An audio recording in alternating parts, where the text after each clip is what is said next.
ಕರ್ನಾಟಕದಿಂದ ಕೇದಾರ್ನಾಥ್ನ ಹೇಗೆ ತಲುಪೋದು ಅನ್ನೋದ್ರ ಬಗ್ಗೆ ಸಂಪೂರ್ಣವಾದ ಮಾಹಿತಿ ನೀಡಿ ಅಂತ ತುಂಬ ಜನ ಕೇಳ್ತಾ ಇದ್ರು. ಇವತ್ತಿನ ವಿಡಿಯೋದಲ್ಲಿ ಅದ್ರ ಬಗ್ಗೆ ಮಾಹಿತಿ ನೀಡ್ತೇವೆ. ಮೊದಲಿಗೆ ನೀವು ನಮ್ಮ ಚಾನಲ್ನ ಸಬ್ಸ್ಕ್ರೈಬ್ ಮಾಡ್ಕೊಳ್ಳಿ ಇದೇ ರೀತಿಯ ವಿಡಿಯೋಗಳಿಗಾಗಿ. ಕೇದಾರ್ನಾಥ್ನ ಮೊದಲಿಗೆ ಮ್ಯಾಪಲ್ಲಿ ಎಲ್ಲಿದೆ ಅಂತ ನೋಡ್ಕೊಳ್ಳಿ. ಕೇದಾರ್ನಾಥ್ ಇರೋದು ಉತ್ತರಾಖಂಡ್ ರಾಜ್ಯದಲ್ಲಿ, ಭಾರತದ ಈ ಭಾಗದಲ್ಲಿದೆ ನೋಡಿ. ಇಲ್ಲಿಗೆ ನೀವು ಈಗ ಹೋಗಬೇಕು. ಫ್ಲೈಟಲ್ಲಿ ಹೋಗ್ತೀರಾ ಅಂದರೆ ಡೆಹ್ರಾಡೂನಲ್ಲಿ ಏರ್ಪೋರ್ಟ್ ಇದೆ, ಅಲ್ಲಿಗೆ ಹೋಗ್ಬೋದು ನೀವು. ಇಲ್ಲಿಂದ ಡೈರೆಕ್ಟ್ ಫ್ಲೈಟ್ ತುಂಬ ಕಾಸ್ಟ್ಲಿ ಇರುತ್ತೆ, 12-15 ಸಾವಿರ ರೂಪಾಯಿವರೆಗೆ ಇರುತ್ತೆ. ಹಾಗಾಗಿ ಹೆಚ್ಚಿನವರು ದೆಹಲಿಗೆ ಹೋಗಿ ಫ್ಲೈಟಲ್ಲಿ, ದೆಹಲಿಯಿಂದ ಬಸ್ಸಲ್ಲೆಲ್ಲ ಹೋಗ್ತಾರೆ. ಇನ್ನೀಗ ನಾವು ನೋಡೋಣ ರೈಲಲ್ಲಿ. ಕೇದಾರ್ನಾಥಿಗೆ ಹತ್ತಿರದಲ್ಲಿ 2 ಪ್ರಮುಖ ರೈಲ್ವೆ ಸ್ಟೇಷನ್ ಇದೆ, ಒಂದು ಹರಿದ್ವಾರ, ಇನ್ನೊಂದು ರಿಷಿಕೇಶ್. ನೀವೇನಾದರೂ ಹೋಗೋದಾದರೆ ಇವೆರಡು ರೈಲ್ವೆ ಸ್ಟೇಷನಿಗೆ ಹೋಗಬೇಕು ಸದ್ಯಕ್ಕೆ.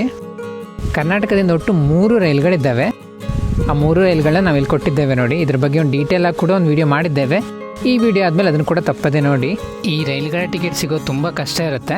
ಹಾಗಾಗಿ ನಾವೀಗ ನೇರ ರೈಲಿಲ್ಲ ಅಂದರೆ ಹೇಗೆ ಹೋಗೋದು ಕರ್ನಾಟಕದಿಂದ ಅನ್ನೋದ್ರ ಬಗ್ಗೆ ಮಾಹಿತಿ ನೀಡ್ತೇವೆ. ಮೊದಲಿಗೆ ನೀವು ಕರ್ನಾಟಕದಿಂದ ಹೋಗಬೇಕಾಗಿದ್ದು ದೆಹಲಿಗೆ. ಕರ್ನಾಟಕದಿಂದ ದೆಹಲಿಗೆ ತುಂಬ ಟ್ರೈನ್ಗಳಿದ್ದಾವೆ, ಹಾಗಾಗಿ ನೀವು ಏನೂ ಚಿಂತೆ ಮಾಡಬೇಕಾಗಿಲ್ಲ. ಮೊದಲಿಗೆ ದೆಹಲಿಗೆ ಟ್ರೈನ್ನ ಬುಕ್ ಮಾಡ್ಕೊಳ್ಳಿ.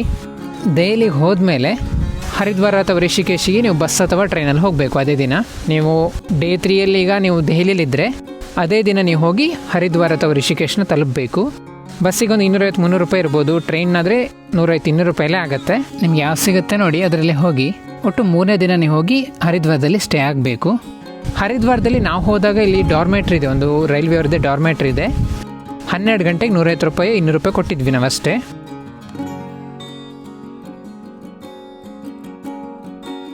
ಈ ಡಾರ್ಮೆಟಲ್ಲಿ ನೀವು ಸ್ಟೇ ಆಗ್ಬೋದು, ಇಲ್ಲಾಂದರೆ ಇಲ್ಲಿ ಹೊರಗಡೆ ತುಂಬ ಇರುತ್ತೆ, ನೀವು ಅಲ್ಲಿ ಹೋಗಿ ಕೂಡ ಸ್ಟೇ ಆಗ್ಬೋದು. 3ನೇ ದಿನ ನೀವು ಹರಿದ್ವಾರದಲ್ಲೇ ಸ್ಟೇ ಆಗಿ 4ನೇ ದಿನ ಬೆಳಿಗ್ಗೆ ಬೇಗ ಎದ್ದು ನೀವು ಹೋಗಬೇಕಾಗಿರೋದು ಸೋನ್ಪ್ರಾಗ್ಗೆ. ಅಲ್ಲಿಗೆ ಹೋಗಲಿಕ್ಕೆ ಬಸ್ ಇರುತ್ತೆ. ಇಲ್ಲಿ ನೀವು ಬಸ್ಸಲ್ಲಿ ಮಾತ್ರ ಅಲ್ಲ, ಶೇರಿಂಗ್ ಜೀಪ್ಗಳಿರುತ್ತೆ, ಅದರ ಮೂಲಕ ಕೂಡ ಹೋಗ್ಬೋದು. ಬಸ್ಸಲ್ಲಾದರೆ 700-800 ರೂಪಾಯಿ ಕೂಡ ಸಿಗುತ್ತೆ, ಅದಕ್ಕಿಂತ ಕಮ್ಮಿಗೂ ಸಿಗ್ಬೋದು. ಕೆಲವೊಮ್ಮೆ ಜಾಸ್ತಿ ರೇಟ್ ಇರುತ್ತೆ. ಶೇರಿಂಗ್ ಜೀಪ್ ಆದರೆ 1,000-1,500 ಈ ರೀತಿಯಲ್ಲಿ ಇರುತ್ತೆ. ಶೇರಿಂಗ್ ಜೀಪಲ್ಲಿ ಕೂಡ ನೀವು ಹೋಗ್ಬೋದು. ಬಸ್ ಟಿಕೆಟ್ನ ನೀವು ಹಿಂದಿನ ದಿನ ಹೋಗಿರ್ತೀರ ನೋಡಿ, ಅದೇ ದಿನ ರಾತ್ರಿ ಹೋಗಿ ಬುಕ್ ಮಾಡ್ಕೊಳ್ಬೋದು ಮರುದಿನ ಹೋಗಲಿಕ್ಕೆ. ಇನ್ನು ನೀವು ಹರಿದ್ವಾರದಿಂದ ಸೋನ್ಪ್ರಾಗ್ ಹೋಗ್ತಾ ಆದರೆ ದೇವಪ್ರಾಯಾಗಲ್ಲಿ ಇಳ್ಕೊಳ್ಳಿ. ಅಲ್ಲಿ 2 ನದಿಗಳ ಸಂಗಮ ಇದೆ, ಅಲ್ಲಿಂದನೇ ಗಂಗಾ ನದಿ ಪ್ರಾರಂಭ ಆಗೋದು.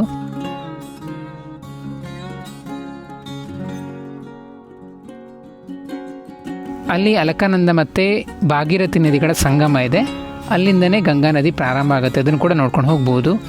ಬಸ್ಸಲ್ಲಿ ಹೋದರೆ ಅವರು ಸ್ಟಾಪ್ ಕೊಡಲ್ಲ, ನೀವು ಇಳಿಬೇಕಾಗತ್ತೆ. ಅಲ್ಲ ಇಳಿಯೋದಾದರೆ ಸ್ಟಾಪ್ ಕೊಡ್ತಾರೆ, ಇಲ್ಲಾಂದರೆ ಸ್ಟಾಪ್ ಕೊಡಲ್ಲ. ನೀವೇನಾದರೂ ಶೇರಿಂಗ್ ಜೀಪ್ಗಳಲ್ಲಿ ಹೋಗ್ತಾ ಇದ್ದರೆ ಅವರು ಸ್ಟಾಪ್ ಕೊಡ್ತಾರೆ, ಅವ್ರ ಹತ್ರ ಒಮ್ಮೆ ಹತ್ತುವಾಗಲೇ ಕೇಳ್ಕೊಳ್ಳಿ. ಇನ್ನು ನೀವು 4ನೇ ದಿನ ಸೋನ್ಪ್ರಾಗ್ ತಲುಪಿರ್ತೀರಲ್ಲ, ಆ ದಿನ ನೀವು ಸೋನ್ಪ್ರಾಗಲ್ಲೇ ಸ್ಟೇ ಆಗಬೇಕು. ನಾವು ಸ್ಟೇ ಆಗಿದ್ದು GMVನರ ಡಾರ್ಮೆಟ್ರಿಯಲ್ಲಿ. ಇದಲ್ಲದೆ ಕೂಡ ಅಲ್ಲಿ ಖಾಸಗಿಯವರದ್ದು, ಲೋಕಲ್ ಅವರದ್ದು ತುಂಬ ಇದೆ. ನಾವಿದು GMVನರದ್ದು ಡಾರ್ಮೆಟ್ರಿಯಲ್ಲಿ ಸ್ಟೇ ಆಗಿದ್ವಿ. ಇದಕ್ಕೆ ನಮಗೆ 600-700 ರೂಪಾಯಿನೂ ಆಗಿದೆ. ಕೆಲವೊಮ್ಮೆ ಇದು 400-500 ರೂಪಾಯಿ ಕೂಡ ಸಿಗುತ್ತೆ. ಇದರ ಬುಕ್ಕಿಂಗ್ ಆನ್ಲೈನಲ್ಲಿ ಕೂಡ ಮಾಡ್ಕೊಳ್ಬೋದು. ಡಾರ್ಮೆಟ್ರಿ ಒಳಗಡೆ ಹೇಗಿದೆ ನೋಡಿ, ಈ ರೀತಿಯಲ್ಲಿ ಇರುತ್ತೆ.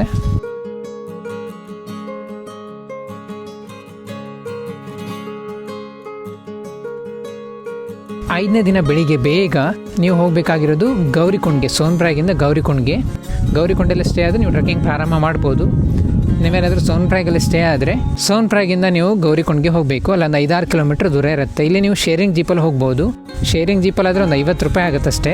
ಶೇರಿಂಗ್ ಜೀಪಲ್ಲಿ ನೀವು ಹೋಗಿ ಸೋನ್ಪ್ರಾಗಿಂದ ನೀವು ಗೌರಿಕೊಂಡನ್ನ ತಲುಪಿದ ಮೇಲೆ ಅಲ್ಲಿಂದ ಟ್ರೆಕ್ಕಿಂಗ್ ಪ್ರಾರಂಭ ಆಗುತ್ತೆ. ಅಲ್ಲಿ ನಿಮ್ಮ ರಿಜಿಸ್ಟ್ರೇಷನ್ ಚೆಕ್ ಮಾಡ್ತಾರೆ, ಹಾಗಾಗಿ ಮೊದಲಿಗೆ ರಿಜಿಸ್ಟ್ರೇಷನ್ ಮಾಡ್ಕೊಂಡು ಬನ್ನಿ. ನಾವು ವೆಬ್ಸೈಟ್ನ ಇಲ್ಲಿ ಕೊಟ್ಟಿದ್ದೇವೆ. ಗೌರಿಕೊಂಡಿಂದ ನೀವು ಟ್ರೆಕ್ಕಿಂಗ್ ಪ್ರಾರಂಭ ಆಗುತ್ತೆ, ನೀವು ನಡ್ಕೊಂಡೆ ಹೋಗ್ಬೇಕು. ಅಲ್ಲಿಂದ ನಡಿಲಿಕ್ಕಾಗಲ್ಲ ಅಂದರೆ ಅಲ್ಲಿ ಡೋಲಿ, ಪಾಲ್ಕಿ ಸೌಲಭ್ಯ ಎಲ್ಲ ಇದೆ, ಅದರಲ್ಲಿ ಹೋಗ್ಬೋದು. ಕುದುರೆಲಿ ಒಂದು ಹೋಗ್ಲಿಕ್ಕೆ ಹೋಗಬೇಡಿ.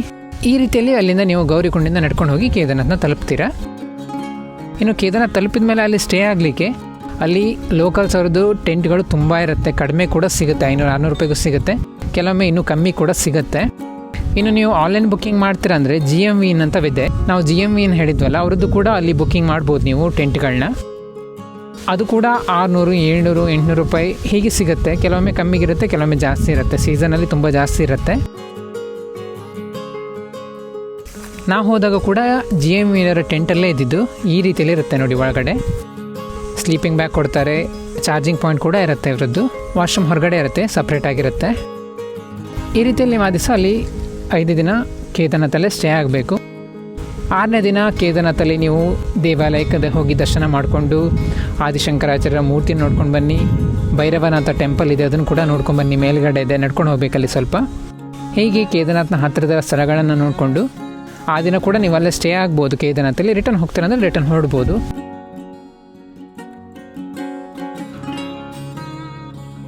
ಇನ್ನು ರಿಟರ್ನ್ ಬರೋ ರೋಡ್ ಕೂಡ ಇದೇ ರೀತಿಯಲ್ಲೇ ಇರುತ್ತೆ. ಕೇದಾರ್ನಾಥಿಂದ ಗೌರಿಕೊಂಡ್ಗೆ ಬಂದು ಗೌರಿಕೊಂಡಿಂದ ನೀವು ಸೋನ್ಪ್ರಾಗ್ ಬಂದರೆ ಸೋನ್ಪ್ರಾಗಿಂದ ನಿಮಗೆ ಬಸ್ ಸಿಗುತ್ತೆ. ನೀವು ಬದ್ರಿನಾಥಿ ಕಡೆ ಹೋಗ್ತೀರಾ ಅಂದರೆ ಬದ್ರಿನಾಥಿ ಕೂಡ ಬಸ್ ಸಿಗುತ್ತೆ. ಇತ್ತ ನೀವು ಹರಿದ್ವಾರ ರಿಷಿಕೇಶಿಗೆ ಹೋಗ್ತೀರಾ ಅಂದರೂ ಕೂಡ ಬಸ್ ಸಿಗುತ್ತೆ. ನೀವು ಯಾವ ಕಡೆ ಹೋಗಬೇಕಾದ್ರೂ ಹೋಗ್ಬೋದು. ಇನ್ನು ಕೇದಾರ್ನಾಥಿಗೆ ನಡಿಲಿಕ್ಕಾಗಲ್ಲ, ಟ್ರೆಕ್ಕಿಂಗ್ ಮಾಡ್ಲಿಕ್ಕಾಗಲ್ಲ ಅಂದರೆ ನೀವು ಹೆಲಿಕಾಪ್ಟರ್ ಮೂಲಕ ಕೂಡ ಹೋಗಿ ಬರ್ಬೋದು. ಇನ್ನು ಕೇದಾರ್ನಾಥಿಗೆ ನಿಮಗೆ ನಡಿಲಿಕ್ಕಾಗಲ್ಲ ಅಂದರೆ ಇಲ್ಲಿ ಹೆಲಿಕಾಪ್ಟರ್ ಸೌಲಭ್ಯ ಕೂಡ ಇದೆ. ಒಟ್ಟು 3 ಸ್ಥಳಗಳಿಂದ ಹೆಲಿಕಾಪ್ಟರ್ ಸೌಲಭ್ಯ ಇದೆ. ಗುಪ್ತಕಾಶಿ, ಫಾಟಾ ಸೇರಿಸಿ ಏನೋ 3 ಸ್ಥಳಗಳಿಂದ ಇದೆ. ಹರಿದ್ವಾರ್ಗೆ ಬಂದರೆ ಇಲ್ಲಿಂದೆಲ್ಲ ನಿಮ್ಗೆ ಇಲ್ಲಿಗೆ ಬಸ್ ಸಿಗುತ್ತೆ. ಇಲ್ಲಿಂದ ಕೂಡ ನೀವು ಹೆಲಿಕಾಪ್ಟ್ರಲ್ಲಿ ಕೂಡ ಹೋಗಿ ಬರ್ಬೋದು.